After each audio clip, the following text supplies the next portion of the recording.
Jesus foretells his death and resurrection. 1. John 10:17, 18 KJV. Therefore doth my Father love me, because I lay down my life, that I might take it again. No man taketh it from me, but I lay it down of myself.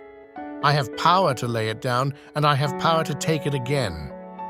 This commandment have I received of my Father. Explanation: Jesus clearly states that he will lay down his life willingly and has the power to take it up again, referring to his death and resurrection. 2. Matthew 20:18, 19 KJV. Behold, we go up to Jerusalem, and the Son of Man shall be betrayed unto the chief priests and unto the scribes, and they shall condemn him to death, and shall deliver him to the Gentiles to mock and to scourge and to crucify him. And the third day he shall rise again.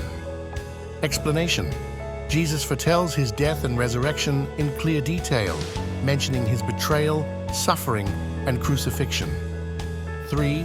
Luke 24:7 KJV, saying, the Son of Man must be delivered into the hands of sinful men and be crucified, and the third day rise again.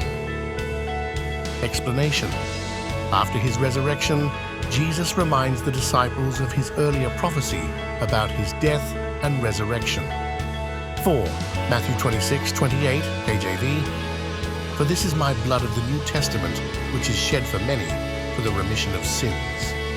Explanation: during the Last Supper, Jesus declares that his blood will be shed for the forgiveness of sins, signifying his impending sacrificial death.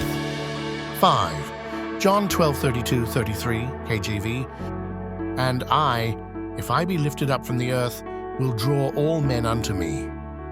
This he said, signifying what death he should die. Explanation: Jesus speaks of being lifted up, referring to his crucifixion. 6. Mark 10:45 KJV. For even the Son of Man came not to be ministered unto, but to minister and to give his life a ransom for many. Explanation: Jesus speaks of his death as a ransom, emphasizing its purpose in salvation. 7. Luke 23:46 KJV. And when Jesus had cried with a loud voice, he said, Father, into thy hands I commend my spirit. And having said thus, he gave up the ghost. Explanation: Jesus acknowledges his death as it happens, giving his spirit into the Father's hands. These verses show Jesus explicitly speaking of his death, its purpose, and its voluntary nature, affirming his role in God's plan for humanity's salvation.